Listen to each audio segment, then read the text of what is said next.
Assalamualaikum warahmatullahi wabarakatuh. Perkenalkan, nama saya Adityan. Di sini saya akan mempresentasikan hasil proposal saya, yaitu dengan judul Pengaruh Pupuk Fermentasi pada Pertumbuhan Mawar. Oke, langsung saja. Yang pertama, latar belakang. Mawar merupakan salah satu tanaman hias paling dikenal dan disukai orang sebagai tanaman bunga dan juga bunga potong. Mawar banyak diminati karena bentuk bunga yang beraneka ragam dan juga warna yang indah serta baunya yang wangi. Mawar dapat dimanfaatkan sebagai bunga potong, bunga tabur, bahan baku kosmetik, dan bahan baku minyak yang digunakan di industri parfum, sabun, dan juga obat-obatan. Berdasarkan data Direktorat Jenderal Hortikultural Kementerian Pertanian tahun 2015, produksi tanaman mawar di Provinsi Riau mengalami peningkatan dari tahun 2011 hingga tahun 2014. Pada tahun 2011, produksi peningkatan dari mawar mencapai 8.103 tangkai. Dan pada tahun 2012 meningkat menjadi 9.198 tangkai. Kemudian meningkat menjadi 14.376 tangkai pada tahun 2013 dan pada tahun 2014 produksi mencapai 30.799 tangkai. Peningkatan produksi tersebut merupakan dampak dari peningkatan permintaan konsumen terhadap mawar. Menurut Raharjo dan Suryo tahun 2001 menyatakan bahwa tiap tahun permintaan mawar terus meningkat.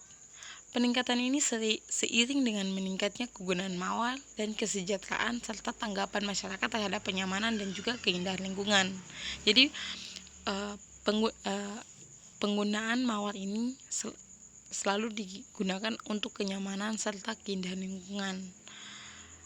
Mengingat potensi tanaman mawar dan permintaan yang terus meningkat, maka produksi tanaman mawar harus ditingkatkan. Salah satu upaya untuk meningkatkan produksi mawar yaitu dengan pemberian pupuk. Dan di sini saya menggunakan pupuk fermentasi untuk meningkatkan produksi mawar.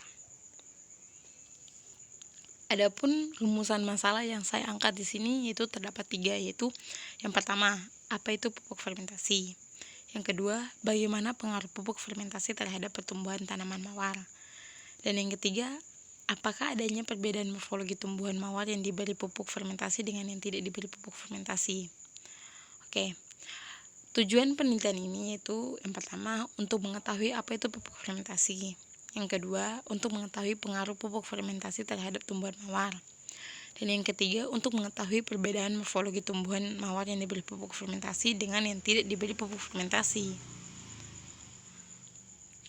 Manfaat dari penelitian ini diharapkan dengan penelitian ini semoga penggunaan pupuk non-organik yang sering digunakan untuk tanaman hias dapat berkurang. Dikarenakan penggunaan pupuk non-organik yang kurang bagus untuk pH tanah serta dapat merusak unsur hara tanah juga, dan juga harga yang cukup lumayan itu, harga yang cukup mahal, maka dari itu diharapkan dari penelitian ini dapat membantu masyarakat dalam penggunaan pupuk yang lebih alami, higienis serta ramah lingkungan. Oke, masuk yang kedua yaitu pembahasan. Di sini definisi pupuk fermentasi. Apa itu pupuk fermentasi? Pupuk fermentasi merupakan salah satu tipe pupuk anaerob yang paling terkenal, yaitu pupuk bokasi. Ciri khas pada pupuk ini terletak pada jenis inokulum yang digunakan dalam starter adalah efektif mikroorganisme atau IM4. Inokulum ini terdiri dari campuran berbagai macam mikroorganisme pilihan yang bisa mendekomposisi bahan organik dengan cepat dan juga efektif. Jadi larutan IM4 ini merupakan campuran dari mikroorganisme terpilih yang dapat membantu bahan organik itu terdekomposisi secara tepat dan juga efektif. Yang kedua, larutan M4 ini mengandung banyak mikroorganisme, di antaranya sekitar 80 genus, dan mikroorganisme tersebut dipilih yang dapat bekerja secara efektif dalam fermentasi bahan organik. Yang seperti saya tadi bilang, dalam larutan E4 ini memang kumpulan dari mikroorganisme yang memang dipilih untuk dapat mendekomposisikan bahan organik itu secara cepat dan juga efektif. Dari sekian banyak mikroorganisme, ada 5 golongan yang pokok, yaitu yang pertama bakteri fotosintetik, yang kedua lactobacillus, yang ketiga Saccharomyces, yang keempat Actinomycetes, dan yang terakhir adalah jamur fermentasi. Kelima bakteri pokok ini yang merupakan yang dapat membantu pertumbuhan bunga mawar atau dapat membantu tanah itu membantu tanah agar unsur haranya seimbang dan juga pH-nya juga seimbang. Menurut Jumin tahun 2002 menyatakan bahwa pertumbuhan tanaman akan meningkat apabila di dalam tanaman terdapat unsur hara dengan jumlah yang cukup dan juga seimbang. Seperti tadi saya bilang, laju pertumbuhan akan menurun apabila unsur hara yang diperlukan tidak tersedia atau berlebih. Ketersediaan unsur hara dibutuhkan untuk metabolisme yang terjadi di dalam tubuh tanaman sehingga akan terjadi pembelahan dan diferensiasi sel. Menurut Harjadi tahun 2002, apabila laju pembelahan sel berjalan cepat, maka pertumbuhan dan perkembangan tanaman seperti akar, batang, dan juga daun akan semakin meningkat.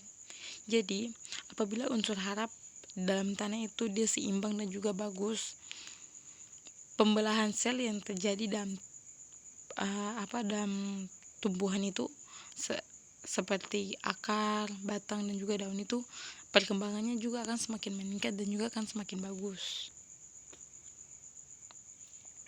Oke, yang ketiga itu metode penelitian. Di sini peneliti menggunakan pendekatan kuantitatif karena karakteristik proyek penelitian kuantitatif mencakup fokus penelitian yang lebih rinci, lebih kaku, lebih statis, dan juga proses sesuai dengan presentasi asli dan tidak dapat dimodifikasi. Perencanaan yang matang adalah kuncinya, dan dengan mengambil proyek penelitian kuantitatif sebagai perspektif penelitian. Yang ketiga, jenis penelitian. Di sini jenis penelitian yang digunakan oleh peneliti adalah jenis penelitian eksperimen, karena dengan mengambil proyek penelitian kuantitatif sebagai perspektif penelitian, penelitian eksperimen juga adalah jenis penelitian percobaan yang berupaya mengisolasi serta kontrol di masing-masing situasi-situasi yang sesuai dengan situasi yang hendak diteliti, lalu mengamati pada efek maupun pengaruh saat PT conditional sentence memanipulasi kondisi-kondisi tersebut. Adapun jenis eksperimen yang peneliti lakukan ialah pengaruh pupuk fermentasi terhadap pertumbuhan mawar. Oke, yang ketiga yaitu tempat dan juga waktu penelitian. Waktu penelitian akan dilaksanakan pada bulan April sampai juga dengan bulan Maret, dan waktu yang diperlukan untuk penelitian ini 14 hari. Adapun alat-alat yang digunakan yaitu yang pertama meteran, yang kedua gelas ukur, yang ketiga seeding net, yang keempat kamera, yang kelima itu mistar, dan yang terakhir adalah alat tulis. Dan juga untuk bahan-bahannya yang digunakan itu yang pertama mawar matador, bisa juga mawar biasa. Yang kedua pupuk hasil fermentasi. Yang ketiga topsoil jenis insectisol. Yang keempat adalah polybag ukuran 25 cm x 18 cm. Yang kelima adalah larutan M4. Yang keenam adalah air. Yang ketujuh molasses. Yang kedelapan ditane M45, dan yang terakhir adalah vitamin B1.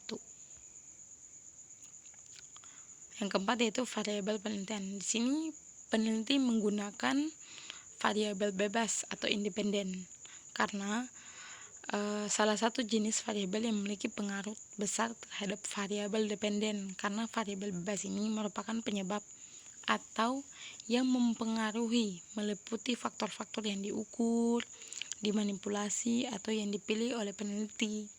Tujuannya agar untuk menentukan hubungan antara fenomena atau observasi yang diamati berdasarkan uraian tersebut, dan juga dikontekskan dengan penulis, maka variabel yang digunakan ialah variabel bebas. Oke, yang terakhir yaitu teknik pengumpulan data. Di sini teknik pengumpulan data yang digunakan oleh peneliti ialah teknik observasi. Observasi adalah metode pengumpulan data yang kompleks karena melibatkan berbagai faktor dan pelaksananya. Teknik pengumpulan data observasi selaras dengan penelitian peneliti, yaitu pengaruh pupuk fermentasi terhadap pertumbuhan mawar. Dan yang terakhir yaitu teknik analisis data. Teknik analisis data yang digunakan oleh peneliti yaitu uji normalitas. Uji normalitas digunakan untuk mengetahui apakah sampel yang diperoleh berdistribusi normal atau tidak. Rumus yang digunakan yaitu, mohon maaf untuk rumusnya saya tidak bisa uraikan karena saya sudah coba untuk taruh di PowerPoint namun gagal. Mungkin sebagian dari teman-teman atau yang menonton channel saya ini dapat memberitahukan atau boleh komen. Di sini keterangannya itu X2 adalah harga C kuadrat, OI adalah frekuensi hasil pengamatan, dan EI adalah frekuensi yang diharapkan. Oke, sekian dan terima kasih dari presentasi saya. Itulah hasil dari presentasi proposal saya. Apabila ada kurang ataupun salah kata, mohon dimaafkan.